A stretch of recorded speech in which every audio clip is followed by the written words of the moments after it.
Hey, what's up, everybody? This is DeathGroundReviews, and we have another movie night with Coryphaeous. And today's movie is a personal favorite of mine. It's a Stephen King adaptation called Misery, starring Kathy Bates and James Caan. Oh, yeah. It was a good one. Most of you guys have probably seen it. If not, just give you the heads up. This is going to have spoilers in it. What year did it come out? 1990. 1990. Sweet. This is, oh goodness, it's 30 years old. 30 years old now. Wow. Man, oh man. I was a 3-year-old kid when it came out. So, it is about a writer who gets into a car wreck and is pulled out by a nurse who claims to be the author's #1 fan, and is then led into a horrifying and... If you're an author and you hear that, run! That's right. Run! We say that with a slight grin on our face. Run! Run! This was of Stephen King's many film adaptations. This is one of the very well received. Interesting note here. It says that Kathy Bates, this is kind of course, this is her breakout role, and was actually suggested by the film writer William Goldman,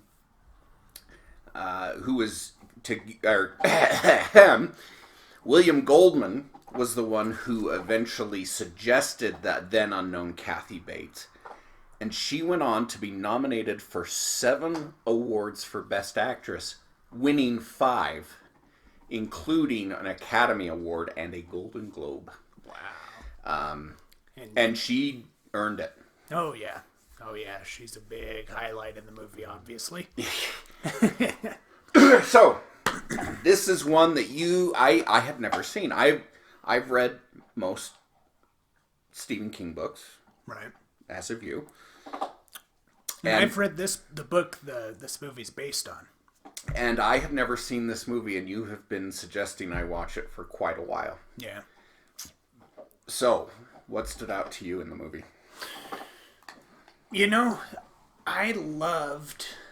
it's horrifying, obviously. The whole situation's just horrifying. But there's a great kind of satirical humor that goes hand in hand with the... We were laughing our butts off throughout most of the movie, but not in a bad way.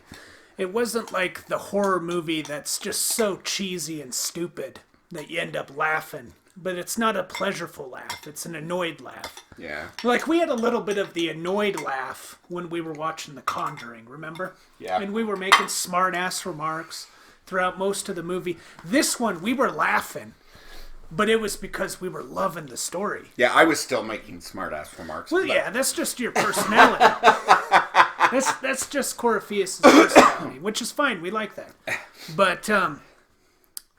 But we were engrossed by what was taking place, and we were hoping for the character, and we were fascinated by Annie Wilkes' character, even though we were completely horrified by her. Oh, yeah. And her insanity, and her manic insanity, you know? Yeah. No, Kathy Bates just blew this one out of the water. The other thing I loved about it was, like, they were also kind of making fun of the, what's the word? The picky things about an author, too. Like, there's that scene where she buys him the paper, right? And all the writing utensils and implements.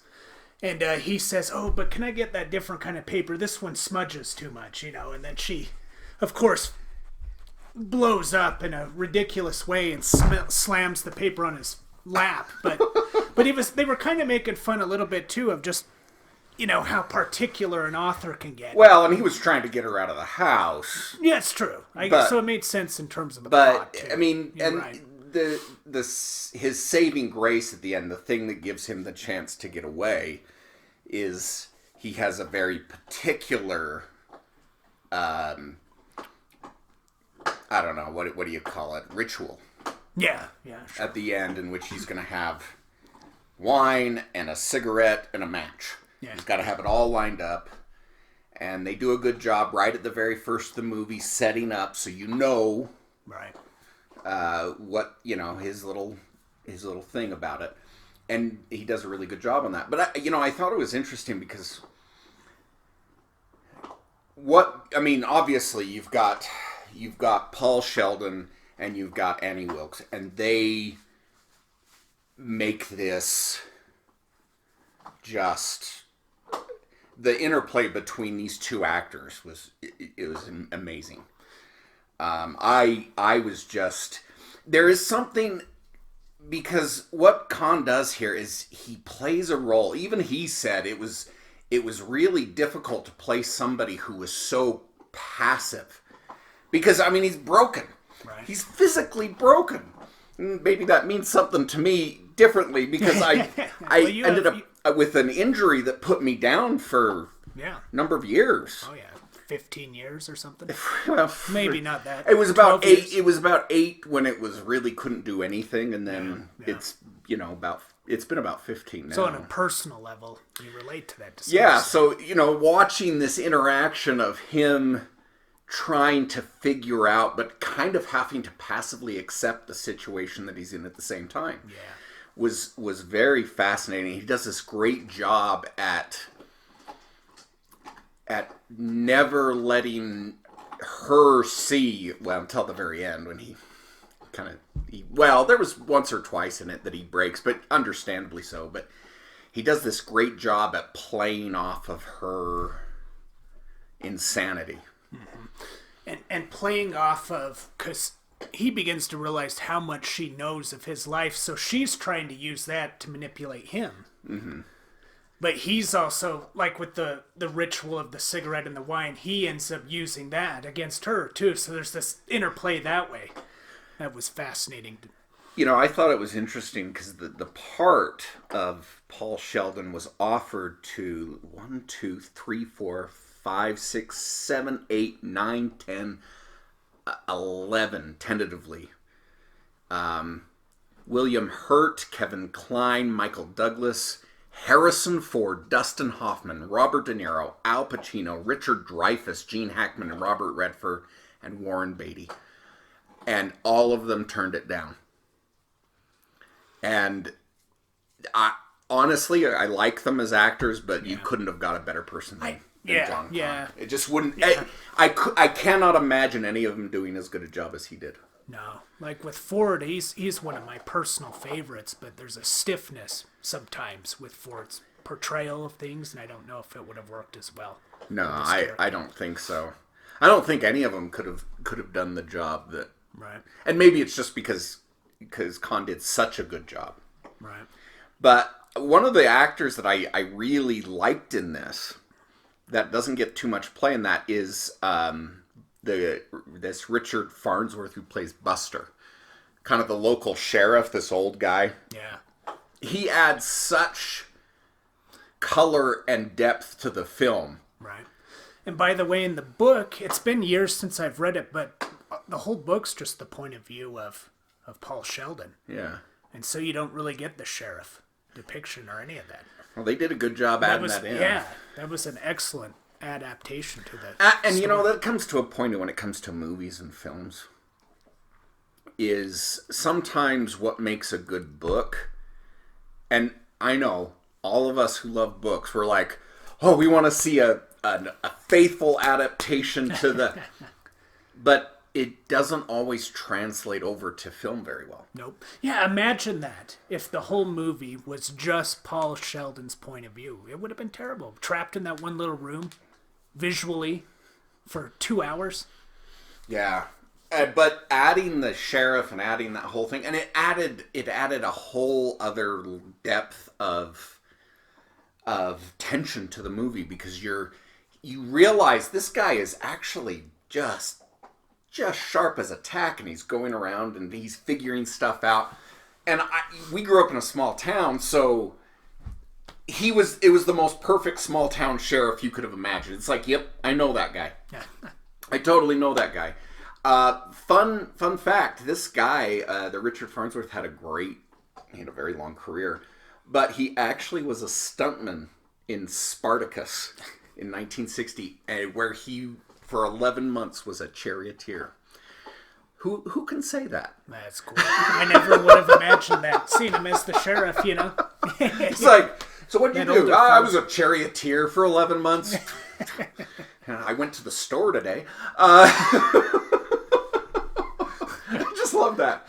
But it's such an interesting, because he adds that little bit of extra tension, and he adds that spice, as he kept mentioning about his wife. Yeah.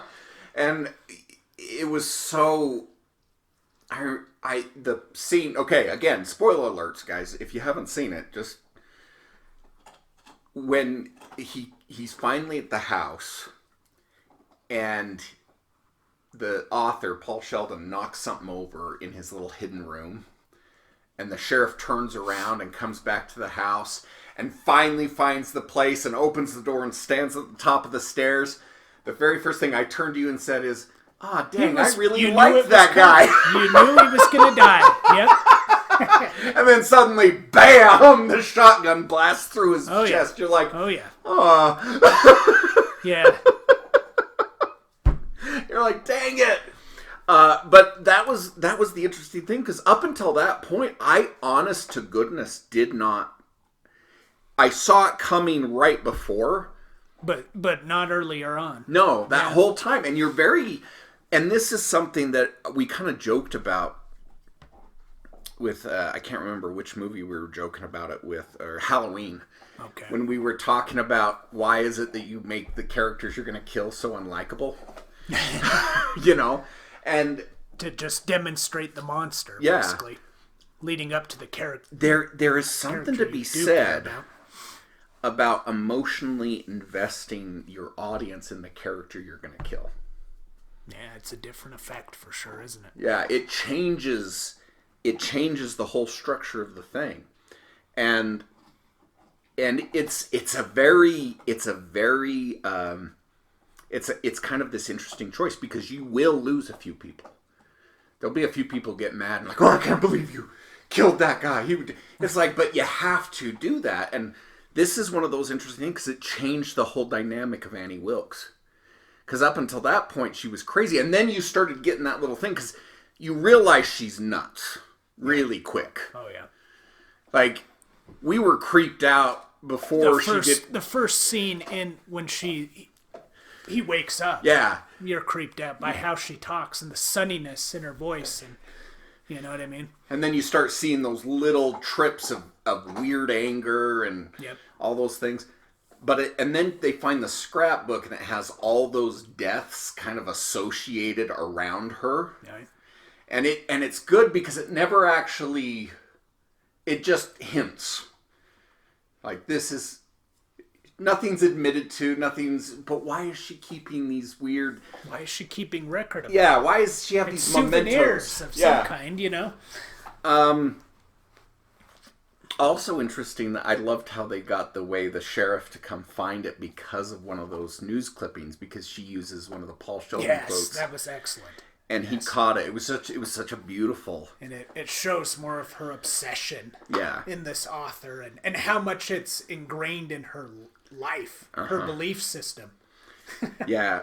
But when she kills the sheriff, it changes the tone slightly of the movie.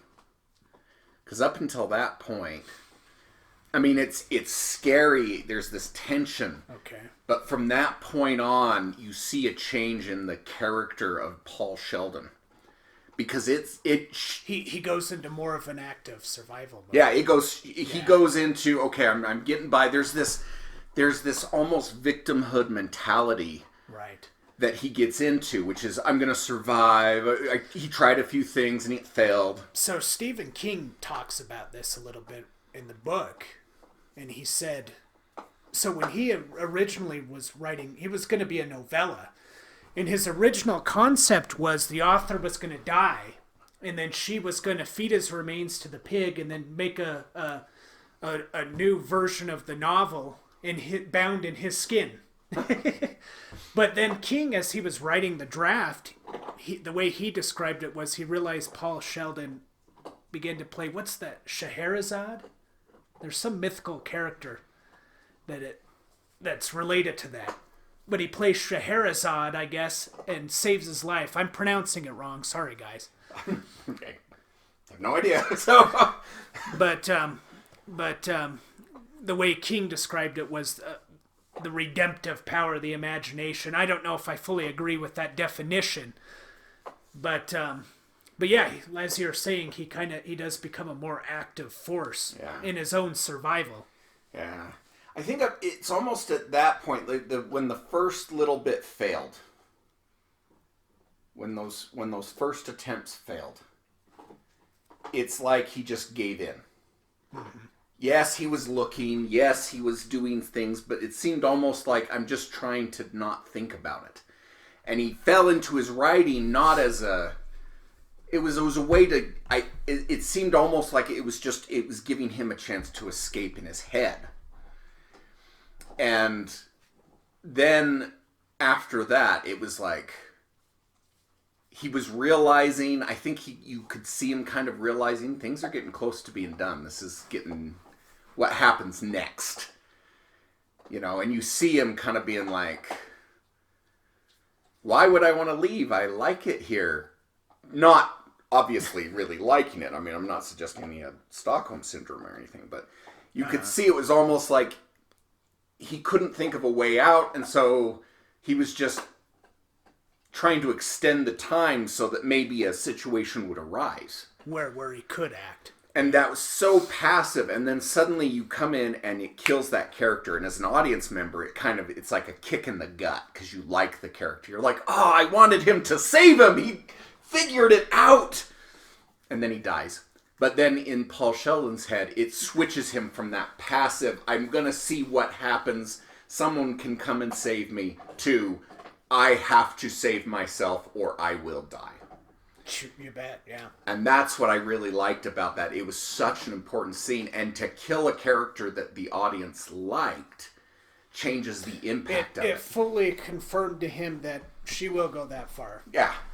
Although the smashing of his ankles was probably proof enough, I guess. But... that hobbling scene. Oh! Yeah. Yeah, I'm still wincing just when I think about that. Oh, man.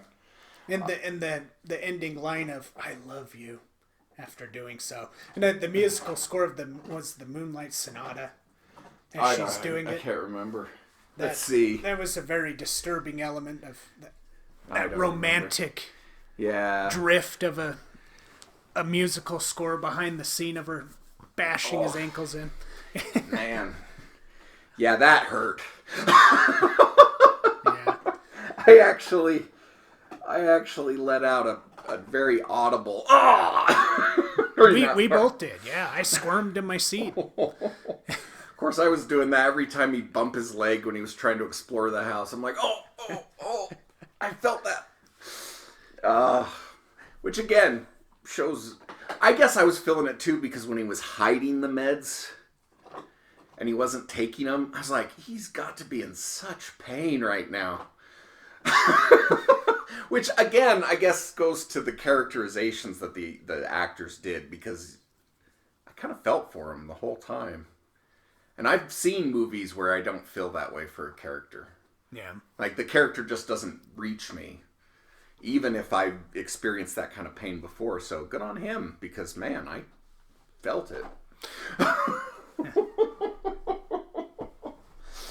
But, no, it was such an interesting thing that concept between, it was Nathaniel Hawthorne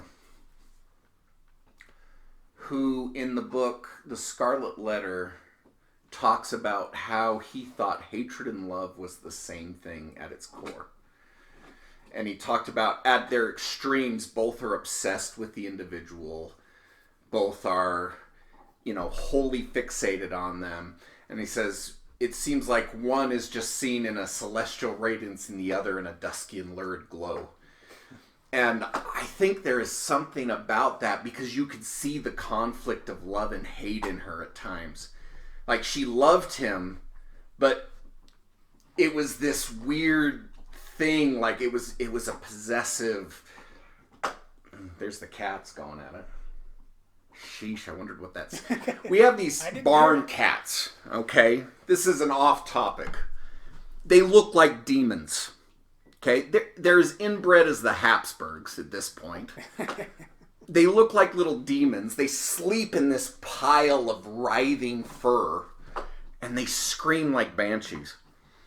Which is awesome when you walk down late at night, and you forget for a minute, and then suddenly you look out and you see this writhing mass of horror. Oh, sorry, that was in tangent. But I think that's the thing. You could see there were times that she would switch and you could actually see the hatred in her. Oh, yeah. She would switch them back and forth throughout the whole thing, man. And there's something childlike about that. Right. That absolute adoration switched to just sudden, uncontrollable hatred. And she was so childlike. When she'd come up, like, even the non-swearing, like, oh, you cockadoodle, there was this childlike quality to her. Mm-hmm. And it made it all the more terrifying to watch because it wasn't the serial killer slaughter. It was this... It wasn't the totally emotionless psychopath. It was almost like watching a child pull the legs off a grasshopper. Which leads me to ask, were you able to pity her in any way? Oh, yeah. Okay. You could feel for her. Okay. Absolutely. But she was nut job. Mm-hmm. Oh, yeah. Full Class A nut job there. But, I understand why Sheldon probably didn't so much in the movie, but I think watching it, you kind of felt for her a little. Oh, yeah. I mean, not that you pitied her or anything, but you could understand where she was coming from. There was this childlike... Well, shit, you could tell she had alienated herself to the point of the incapability of having any meaningful connection with anyone. She just could not connect to anyone. Right. Regardless of what effort she might put into it, or what enthusiasm she might put into it. And it was almost like they brought up a story when she was a child of being in the theater. And it's one of those explosions that just works so well. Where she's talking about it wasn't right. They cheated us. It wasn't fair. And you saw her explode and you realized this is just who she's been since she was a child. Something was broken in her.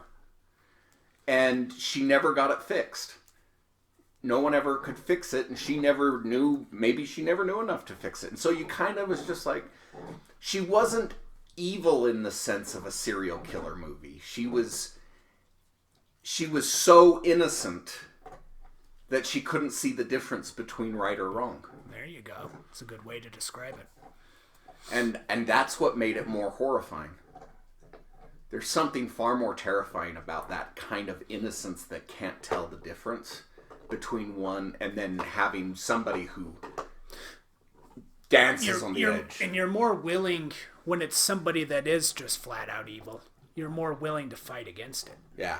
It's easier to make the choice of destroy that. Yeah. Whereas when it is that complete innocent, there's that part of you that goes, oh, if only we could correct that. Or although I agree with Paul Sheldon, it probably wasn't. Yeah, he probably didn't care so much after the pain he went through caused by her. But he could, and that's funny because he probably could have forgiven quite a bit up till the hobbling. Someone hobbles you, I think you can just be done.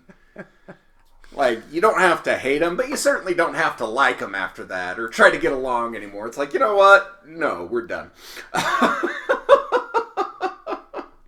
But I think that's what she did, and that's why I think everyone is drawn to her character, and that's why everyone, when they watched it, because it's so much harder to play that level than it is to just play wacky evil or, you know. You see some of these movies that I watch, some of these serial killer movies, it almost ends up like, it's like the slasher version of those melodramas with the guy with the black cape and the big twirly black mustache, and he's like, whoa! And he's tying the girl to the train tracks, because it gets to the point of almost cartoonish evil, you know? But her, wow, just, I mean, you want the opposite of that. That's a Hannibal Lecter. That evil, and I've chosen evil, and I'm beyond redemption, and I just don't care. And that's terrifying too. Mm-hmm. But she did just such an excellent job, and it's so terrifying in its own way. And it makes it harder to fight, because you don't know what's going to set you off. Oh, yeah. So. Oh, and so we found that term... Sherazada. Sherazada. I kept calling it Sherazade or something like that, but Sherazada. Yeah, King referenced that. So for those because I didn't know the name, but it is the supposed author of the 1001 Nights. It's the heroine of the thing where she goes to the king and keeps telling a story, and the king's gonna kill every one of his wives, or has killed every one of his wives, and she ends up coming, and it just becomes, she tells a story and then cuts off at a certain thing, so each night she'll get a little extension, and 1001 nights she's able to tell a story. And so that's King's reference, as he was talking about her, and that Paul Sheldon, it does work. Yeah. Paul Sheldon sort of plays a form of Scheherazade, in a sense of extending his time to survive. And it's kind of an interesting, because that's all he's doing. It's just extending the time. Hiding the pills under there to use and to mix in the wine later. Oh, that scene. Where we did forget that gets the scene, whole wine, and he's done everything, and it took so long to get the pills. Uh-huh. And then he dumps it in, and then she just knocks it over. And you just see in his face and the disappointment and shock. There was so many. And so here's something that brings it up, and this is maybe a good way to go. Misery does such a good job at showing how to mix horror and comedy. Absolutely. In a way that works. Absolutely. And horror and comedy have a lot in common in what you do. Horror and comedy are both about characters. They're both about a plot that kind of just builds and builds and builds and builds until it gets out of control. They're about timing. They're about, there's so many triggers that are the same, and you just take it in two different directions. But even in the death scene of Annie Wilkes, it's funny, but it's scary, and it doesn't take away from the horror, even as it's funny. And I gotta give the writer of that film kudos, because, man, that William Goldman, that is hard. Oh, yeah. And you were scared, but you were laughing. I mean, me. Oh, yeah, we were laughing oftentimes more than we were cowering in fear, but I mean, we were still on the edge of our seats. Oh yeah, right there, you just could not get it. But when she falls and hits her head on the typewriter, and you kind of laugh involuntarily because it's a funny. Uh-huh. But you're not. I mean, you're still tense, and there's that moment of like, he starts crawling out, and you can see it coming. But at first you're like, wow, that was kind of an anticlimactic kill. Oh, and she jumps on and then suddenly she jumps on him, and you laugh again, but it's scary. It works. Uh-huh. And then when he grabs the pig, the statue of the pig, and pounds her, and then her dead body collapses on top of him, it's hilarious. But it doesn't take away from any of the terror of the moment or the thrill of the moment. Not at all. And I think that's important because there's been other horror stories I've read or watched. For example, I read the book The Exorcist. This one's a difficult example, I guess, because they claim it's loosely based on true events. I don't know how close it really was, but that's neither here nor there. There was probably a town with the same name. Sure. But you kind of drown in a funk when there is no comedic relief amid the horror. You kind of just become weary in it. Yeah. Well, it's the same thing about an action film. I mean, we talk about action films, like you're on the edge of your seat the whole time, but if you were actually on the edge of your seat the whole time, you'd be exhausted after watching it. Yeah, you need the slower breakdown moments. But even if it's just like, okay, he's sleeping for a minute or he's getting ready for bed. And that's the thing, but with horror and comedy, sometimes it's so easy to trip over into the campy. And hey, I'm fine with campy when it's meant to be it's campy. Still, Maximum Overdrive. I actually love that movie. It's not a well-made film, Didn't they say they were trying to make a remake of that one? Stephen King's son, Joe Hill, has proposed the idea of, making a remake. Instead of a comet flying over the town, causing the trucks to come alive and kill people, there'll be Tesla trucks, and a virus will spread through the electronics. I'm sure Tesla will pay all sorts of money to have their product associated with that. But as we were discussing before, that is a far more believable scenario. As long as AC/DC still does the music. I hope so. I hope so. But it, Maximum Overdrive kind of is it's campy and it's fun. I think like The Running Man with Arnold Schwarzenegger. I like that movie. Yeah, I really do. When you sit there and start naming the campy movies, you like them. Yeah. I mean, I enjoy them, but it would have if they would have tried to. They don't resonate with you, though. Right? I guess that's what it is. Misery resonated after it was done, whereas the other ones you go, it's like eating a simple candy bar, and you go, that's good, but you forget. Yeah.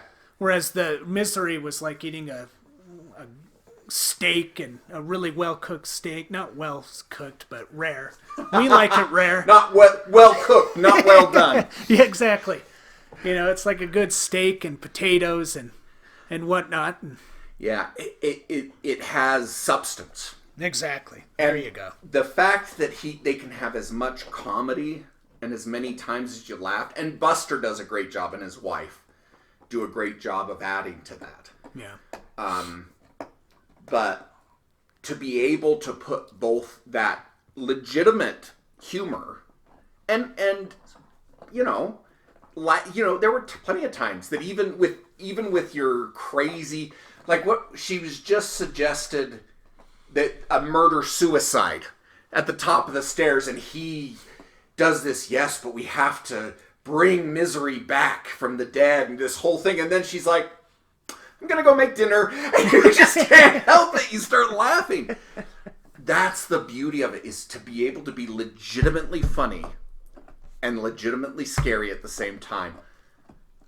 Kudos, Mr. Goldman. That is impressive. Oh, yeah. And to the actors, to be able to pull that off is just a beautiful, beautiful thing. And it does. It's a perfect example of the ability to mix that comedy and horror together in a way that doesn't diminish from either, and it still resonates with you as an audience member. Yeah, as King described it, it was a story that worked on both levels. Yes, attainment, but also had that extra substance with it. Well, most people, as I was looking at the reviews of it, they rate it. I think like it at A-. That's a pretty darn good grade then. I would say at least. I think I'd give this one a straight A. To be honest with you, I don't. Yeah. I don't think you could do anything to make it better. Not that I can think of. So, This is one, if you haven't, you shouldn't have listened to this first. Hey, I'll be honest, I like it better now than the first time I watched it. It's gotten better later as I've noticed more things about the characters. And noticed more details in it. So. But if you haven't seen it, please go watch it. This is a great one. And if you have seen it, go watch it again. This is definitely one I think you'll enjoy for ages yet to come. Absolutely. This is a horror movie that will last, or a thriller that will maintain its sheen and glory for years yet to come. My fiendish appetite was satisfied. Very well. This is DeathGroundReviews saying have a good night. And Coryphaeous. Pleasant dreams. See ya.